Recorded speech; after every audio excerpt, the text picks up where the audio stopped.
Takut akan Tuhan. Mungkin Anda udah sering banget ya dengar frasa ini, tapi sebetulnya apa sih artinya? Banyak orang yang langsung mikir ini tuh soal rasa ngeri atau gentar yang bikin cemas. Padahal, yang menarik, Alkitab malah menyajikannya sebagai sesuatu yang membebaskan. Oke, yuk kita kupas tuntas konsep yang super dalam ini bareng-bareng. Coba deh, kita jeda sebentar. Kalau Anda dengar kata takut, gambaran apa sih yang pertama kali muncul di kepala? Mungkin langsung kebayang hukuman, atau kegagalan, atau ya rasa cemas yang nggak enak kan? Iya kan? Dari kecil kita udah diajarin buat takut melanggar aturan, takut dihukum, takut sama atasan, atau takut gagal. Itu semua jenis ketakutan yang wajar dan kita kenal banget di hidup sehari-hari. Tapi yang mau kita bahas sekarang ini, wah ini adalah jenis takut yang maknanya beda banget. Nah, ini dia peta perjalanan kita. Kita bakal mulai dengan ngedefinisiin ulang apa itu rasa takut. Lalu lihat gimana itu jadi fondasi, terus kita pahami buah atau hasilnya, kita intip contoh nyatanya dari kisah Yusuf, dan kita akhiri dengan sebuah pilihan harian buat kita semua. Yuk, kita langsung masuk ke bagian pertama. Alih-alih bikin kita tertekan, jenis takut yang satu ini tuh justru membebaskan dan membangun karakter kita yang sejati. Jadi, ini dia poin kuncinya. Takut akan Tuhan itu bukan rasa ngeri karena takut dihukum. Sama sekali bukan. Ini adalah rasa hormat yang begitu dalam, rasa kagum yang akhirnya jadi panduan buat seluruh hidup kita. Biar lebih gampang, kita bisa pecah konsep ini jadi 3 pilar utama. Pertama, rasa hormat yang mendalam. Artinya kita ngakuin Tuhan sebagai otoritas tertinggi. Kedua, kesadaran moral. Jadi kita sadar buat hidup benar kapanpun, bahkan pas lagi sendirian gak ada yang lihat. Dan yang ketiga, ini jadi semacam kompas batiniah, hati nurani yang hidup dan peka. Oke, sekarang kita geser. Kenapa sih takut yang satu ini bukan cuma sekedar tambahan, tapi justru jadi titik awal dari segalanya? Kitab Amsal bilang begini, takut akan Tuhan adalah permulaan pengetahuan.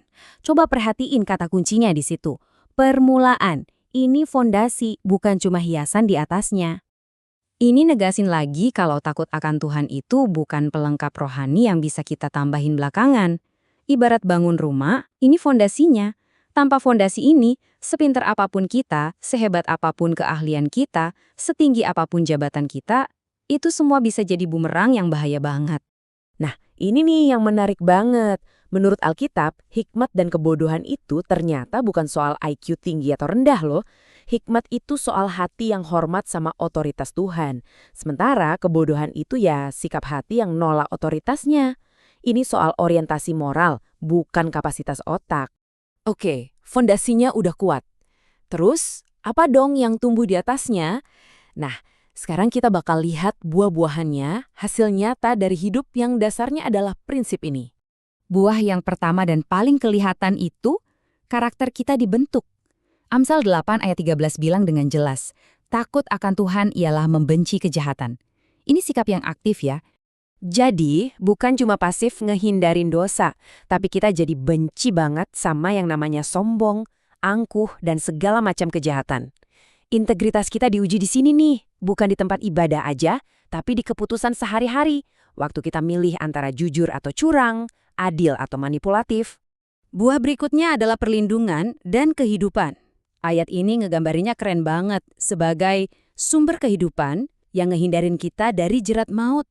Artinya apa? Rasa hormat ini tuh bukan beban, bukan tekanan. Justru ini kayak pagar pengaman di jalan.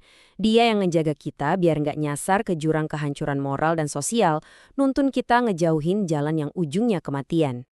Dan yang terakhir, buahnya itu berkat yang komplit.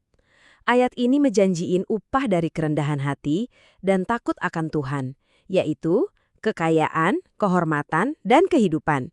Lengkap ya? Dan disinilah kita nemuin sebuah paradoks ilahi yang luar biasa.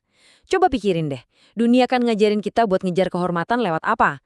Lewat pamer, sombong, promosi diri. Tapi Tuhan caranya beda banget. Dia justru ngasih kehormatan sejati lewat jalan kerendahan hati dan rasa hormat kepadanya.